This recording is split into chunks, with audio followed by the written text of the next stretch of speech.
Hay un lugar común que insiste con que la educación es la tabla de salvación.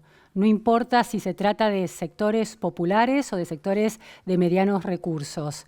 Ahora, ¿es posible enseñar a los chicos vulnerables que viven en la pobreza? La Argentina tiene en su población infantil y adolescente un 50% de niños y adolescentes pobres. ¿Alcanza con este eslogan de con la educación se puede todo para proponerles a esos chicos un camino de futuro?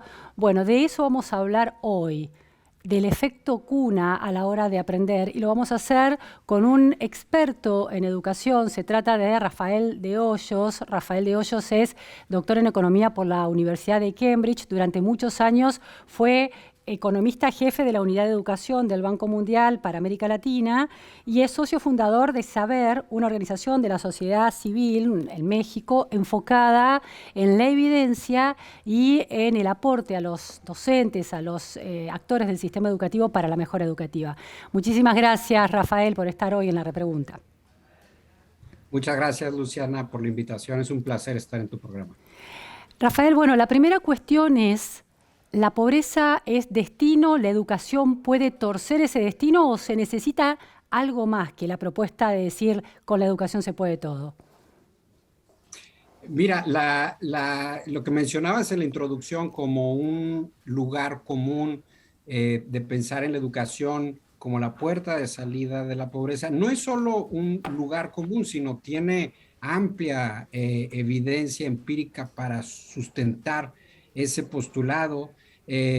No hay una inversión que sea más redituable en términos de ingresos futuros que una buena educación, una educación de calidad que genere los aprendizajes para hacer a los individuos más productivos el día de mañana. Ahora, cuando nos referimos a educación, por muchos años, por décadas quizá, confundíamos educación como proveer acceso al sistema educativo. Es decir, si aumentamos la cobertura, los años de escolaridad, eso sería suficiente para, digamos, obtener todos los beneficios asociados a la educación. Desde la implementación de pruebas a gran escala que miden los aprendizajes, nos hemos dado cuenta que el proveer acceso no es suficiente para obtener todos los beneficios de la educación. El proveer acceso es una condición necesaria, pero no suficiente para que los niños, sobre todo niños y jóvenes más pobres, se beneficien de la educación. Para que esto ocurra, tienen que aprender durante su paso por el sistema educativo.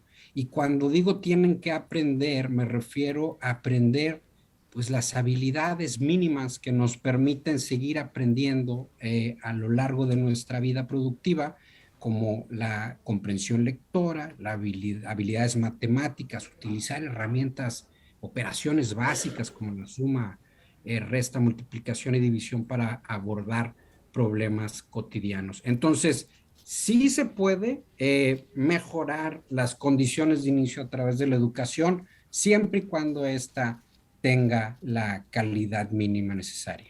Ahora, Rafael, en esa idea, en esa posición que describís con precisión, la idea es, bueno, los estudiantes de menores recursos, que suelen ser los que llegan más tarde al sistema educativo, logran estar en las aulas, tanto en la primaria, en la secundaria o en el nivel preescolar. Ahora, lo que sucede dentro de esas aulas tiene que ser relevante para generar esas habilidades, esas competencias. Pero hay una pregunta anterior.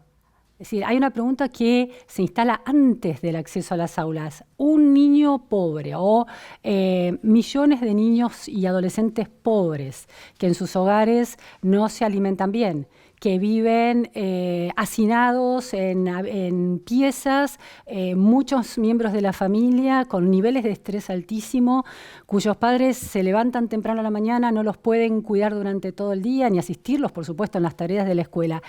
Esos problemas de origen, de cuna, de posición de esos niños, la escuela, aunque sea, supongamos que hay buenos maestros, que hay buenas aulas, que suceden cosas interesantes en la escuela, ¿Puede revertir ese proceso? ¿Puede enseñar en esas circunstancias? La respuesta es sí. El problema es que la arquitectura de los sistemas educativos de América Latina, que no hay que dejar de lado el hecho que América Latina es la región más desigual del mundo, lo que requeriría es un sistema educativo que sea el más equitativo del mundo para revertir esas desigualdades que suceden fuera del sistema educativo. Entonces, para seguir con tu argumento, los niños que nacen en un área rural, empobrecida, donde los padres no tienen escolaridad mínima necesaria, no tienen un vocabulario lo suficientemente rico, en casos extremos padecen desnutrición crónica. Estos niños acaban yendo no a las mejores escuelas del sistema educativo, que es lo que necesitarían para revertir esta desigualdad, esta condición desfavorable de origen, sino que acaban yendo a las peores escuelas del sistema educativo. Entonces tenemos un sistema educativo que simplemente es un reflejo de las desigualdades que se dan fuera del sistema educativo, con lo cual nuestros sistemas educativos en América Latina simplemente replican, si no es que exacerban, las desigualdades de origen.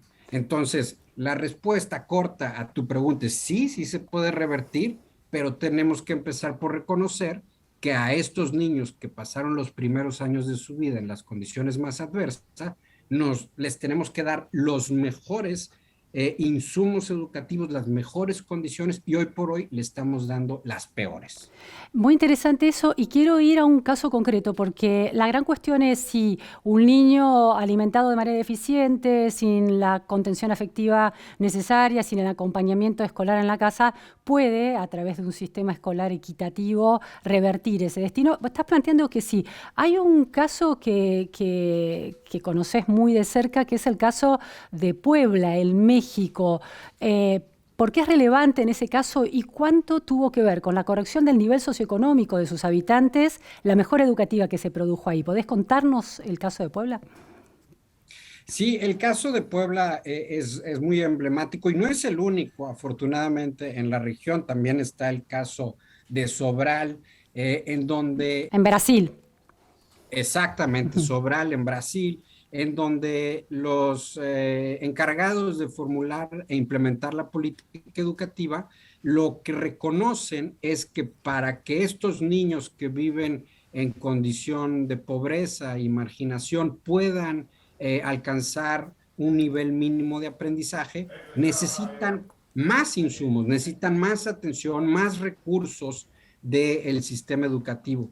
Y lo que sucedió en Puebla, que Puebla, nada más para que todos tengamos el contexto, es uno de los estados más pobres de la República Mexicana. Es un estado en donde, de acuerdo a las pruebas estandarizadas en México, estaba en los últimos lugares, en el antepenúltimo lugar en el 2013, y del 2013 al 2017, 2018, pasó de los últimos lugares a tener el primer lugar. En las Y lo pruebas de que matemática y de lengua, ¿no? En en las áreas pruebas cognitivas claves. exactamente, en las pruebas estandarizadas que miden las habilidades de lectoescritura, comprensión lectora y matemáticas básicas. ¿Y cómo es que avanzó tanto Puebla? Lo hizo, pues, con algo que hasta parecería trivial, pero el modelo es un modelo que se llama el modelo APA, acceso, permanencia y aprendizajes. O sea, de lo que se trata es de que el sistema educativo no solamente provea acceso, se encargue de que los niños más pobres estén yendo a la escuela como una condición necesaria que señalaba hace unos minutos. Luego, una vez que están escolarizados, que permanezcan. Y lo tercero es que aprendan. Y esta tercera parte es el talón de Aquiles. Desde Tijuana hasta Tierra del Fuego, los aprendizajes en los sistemas educativos de América Latina son muy bajos. Y lo que hicieron en Puebla, muy parecido a lo que hicieron en Sobral, es que tomaron las pruebas estandarizadas no para hacer rankings, no para señalar quién no está desempeñándose adecuadamente, sino para identificar aquellas escuelas que necesitaban una mayor atención Mm. y mayores recursos del sistema educativo, y estas pruebas ayudaron para generar un diagnóstico en estas escuelas, que eran las escuelas que tenían peores desempeños, que dicho sea de paso, es también las escuelas que aglomeran a las poblaciones más pobres y marginadas. Una vez que tienen un diagnóstico, transforman este diagnóstico en un plan de mejora y le dan continuidad, que ese es el otro talón de Aquiles, la otra gran restricción que tenemos en América Latina, es que no hay continuidad en la política pública y cada que hay un cambio de gobierno, en este caso estatal, Claro. es como si empezáramos de cero. Y desafortunadamente en Puebla hubo un cambio de gobierno en 2018, a finales del 2018, y el nuevo Ujú. gobierno no le dio Mm. continuidad Ah, a lo que ha sido un caso exitosísimo. ahora, es interesante el caso de Puebla porque los datos dicen que el PBI per cápita de Puebla era un tercio del PBI per cápita de Ciudad de México.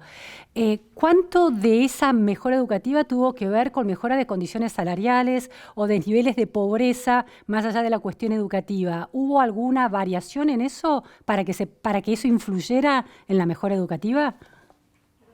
No, la respuesta es no. De hecho, desafortunadamente, si uno ve la evolución del ingreso per cápita en México, pues desde los últimos 15 años está prácticamente estancado con un crecimiento de entre 1 y 2% anual. Entonces, no es como el caso de Perú, que vimos unos incrementos en los resultados de PISA importantes, pero también coinciden con un periodo en donde la economía peruana estuvo creciendo a tasas muy altas. Claro. Esto no es el caso de México, no es ciertamente el caso de Puebla. Hay algunos estados como Querétaro, como mi propio estado, el de Nuevo León, que durante ese periodo crecieron a tasas por encima de la tasa a nivel nacional, pero este no es el caso de Puebla. El caso de Puebla,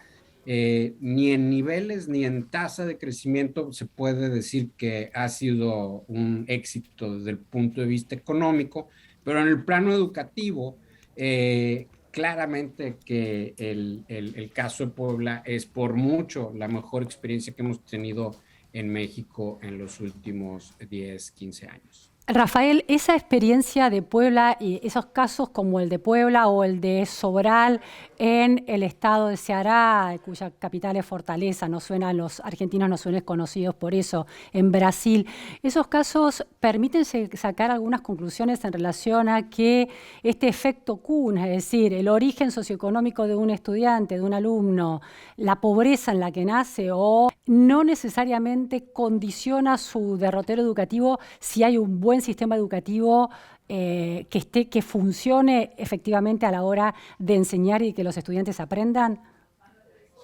Sí, la respuesta corta es sí. La respuesta no tan corta es que uno no puede dejar de lado el hecho que estos ejemplos son más bien la excepción y no la Ujú. norma. Si uno analiza lo que ha sucedido con la movilidad social en general, es decir, la posición en la distribución del ingreso en la que nacen los latinoamericanos y la posición en la distribución del ingreso es lo que tienen en su vida adulta o en la que mueren, no hay mucha movilidad social en Ujú. América Latina. Y si no hay mucha movilidad social, desde el punto de vista de las familias que están en condición de pobreza, o en condición de marginación, si el mensaje que hemos mandado como sociedad a estas familias es, mira, la gran mayoría de las familias que nacen en pobreza mueren en pobreza, pues entonces, ¿qué más da si voy a una escuela mejor o peor, si el resultado final va a ser el mismo? Y la verdad es que esa falta de movilidad social es en gran medida el fracaso de los sistemas educativos de la región. Ahí quiero detener un poquito, Rafael. Uno podría plantear esta idea que la escuela, si es un sistema educativo como se dio en el caso de Puebla, si es un sistema educativo que finalmente logra enseñar a los chicos de sectores muy pobres, vulnerables, una cosa es que logre ese objetivo de consolidar aprendizaje, de desarrollar habilidades matemáticas, habilidades lectoras, habilidades de escritura. Ahora, una sociedad tiene movilidad social ascendente por otros factores, no necesariamente el educativo. Puede ser que un sistema educativo esté haciendo bien su parte, como en el caso de Puebla, pero haya una sociedad que apremia menos el título secundario con el que egresa un chico, que cada vez se diferencia más con títulos de nivel universitario, o que las redes de contacto de las poblaciones mejor posicionadas no logran abrirse a estos sectores. Puede haber otros factores que impidan esa movilidad, aunque el sistema educativo esté haciendo bien su trabajo. Sí, es cierto, no, el sistema educativo y los aprendizajes no son el único factor que determina los ingresos futuros, tu productividad y tu crecimiento económico, pero sí es uno de los más importantes. Y si nosotros tuviéramos sistemas educativos que aseguraran aprendizajes para el grueso de la población, con un foco, con una especial atención en los hogares pobres, entonces deberíamos ver una mucho mayor movilidad social. Lo que hoy por hoy tenemos, como lo decía hace unos minutos, son sistemas educativos en donde la mitad, o quizá más después del COVID, pero la mitad de los alumnos pre-COVID estaban yendo a la escuela, pero no aprendían lo mínimo necesario, no comprendían textos, no sabían utilizar operaciones matemáticas básicas para resolver problemas medianamente fáciles y cotidianos. Y esa mitad que no aprende en toda América Latina corresponde casi a la perfección con la mitad que vive en condición de pobreza. Y entonces lo que tienes es que origen es destino, aunque no debería serlo, pero origen es destino en el caso de América Latina, porque uno de los mecanismos institucionales para que origen no sea destino no está funcionando, uno de los más importantes, que es el sistema educativo. Claro, es esta idea, bueno, ya casi clásica, ¿no? A partir de la investigación de Pierre Bourdieu, el sociólogo francés, en la década del 60 y su libro Los herederos, que lo que muestra es que los sistemas educativos en Francia no lograban producir esa movilidad. El hijo del obrero que había hecho el recorrido del sistema educativo tenía altas posibilidades de ser también obrero en su vida laboral. Sí, y eso en Francia, que tiene una mucho mayor movilidad social que la que observamos en América Latina. En América Latina, si realmente queremos que nuestro sistema educativo se vuelva un motor de la movilidad social, pues entonces tenemos que empezar por donde tú ya bien lo dijiste, por los primeros años, por tener un sistema de educación infantil temprana que empareje el piso para todos los niños antes de entrar al sistema educativo. Y hay buenos ejemplos, como el caso de Chile, Chile Crece Contigo, o el caso de Colombia, de Cero a Siempre. Estos son dos programas de educación infantil temprana que incorporan mejores prácticas, que han mostrado su efectividad a través de evaluaciones de impacto. ¿Cómo es el caso chileno en la Argentina?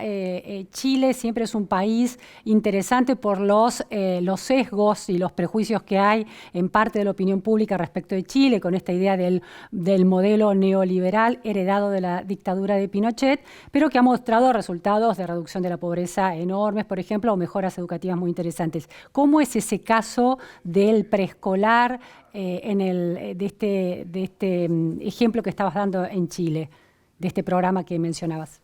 Mira, el programa de Chile Crece Contigo, más que un programa, es una política que aglomera muchos programas en donde como lo indica el nombre, de los chilenos, los niños desde que nacen, sobre todo aquellos que viven en condición de pobreza, entran a un registro en donde ese registro le dice al Estado chileno, cómo se va desarrollando el niño o niña durante sus primeros 1000 días y qué tipo de intervenciones necesita para que sus niveles de desarrollo, tanto cognitivo como físico y socioafectivo, estén en niveles aceptables. Entonces te garantizan la nutrición, te garantizan que el niño tiene acceso a material educativo, didáctico,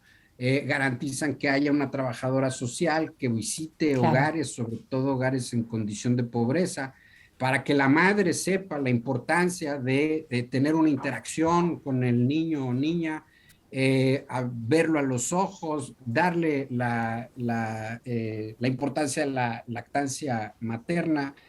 Son cosas que, a pesar de que no son muy costosas, hoy por hoy no estamos haciendo en la mayoría de los países de América Latina y que en gran medida determinan Claro. la trayectoria educativa y laboral de los latinoamericanos que viven en condición de pobreza. Era lo que planteamos al principio de que algo sucede antes de la puerta, de atravesar la puerta de la escuela, que el sistema educativo no puede corregir, pero sí una política pública como la que está señalando, que es mucho más allá que una política educativa, una política de mejora de las posiciones de origen para después aprovechar las oportunidades que ofrece la escuela.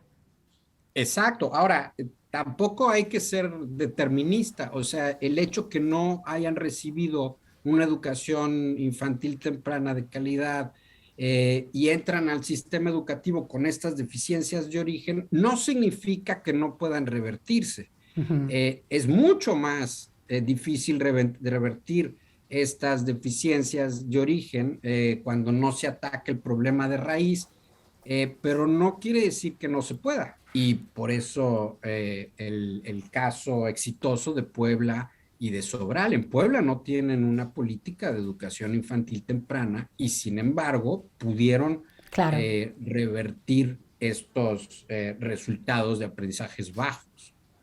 Rafael, la última cuestión es, en este mapeo de América Latina que tenés muy claro y con muchos datos, ¿cuáles son los sistemas educativos, los países que han hecho un mejor trabajo en esto de inclusión de los sectores populares, no solo a la hora del acceso a las aulas, sino también a la calidad lograda en los aprendizajes de esos estudiantes?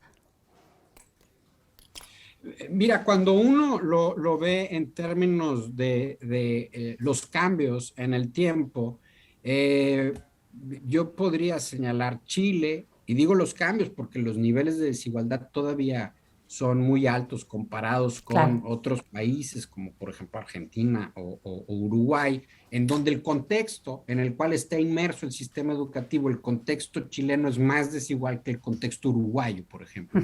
Pero es el avance que ha tenido el sistema educativo chileno, inclusive toda la economía chilena, yo creo que es el más exitoso.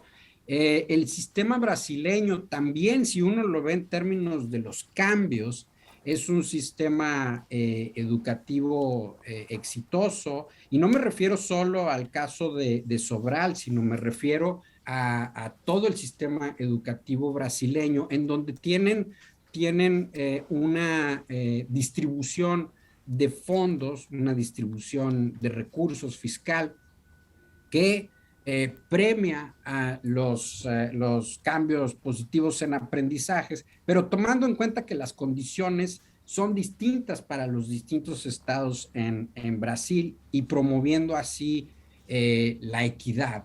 Entonces, yo creo que estos dos países son países en donde los datos nos permiten identificarlo como casos de éxito en la región. Muchísimas gracias, Rafael de Hoyos, por estas precisiones en torno a un tema que nos preocupa. Bueno, la educabilidad de los chicos que viven en la pobreza. ¿Pueden aprender? Sí, pueden. Gracias. Gracias a ti, Luciana. Hasta luego. Bueno, esto fue todo en la repregunta.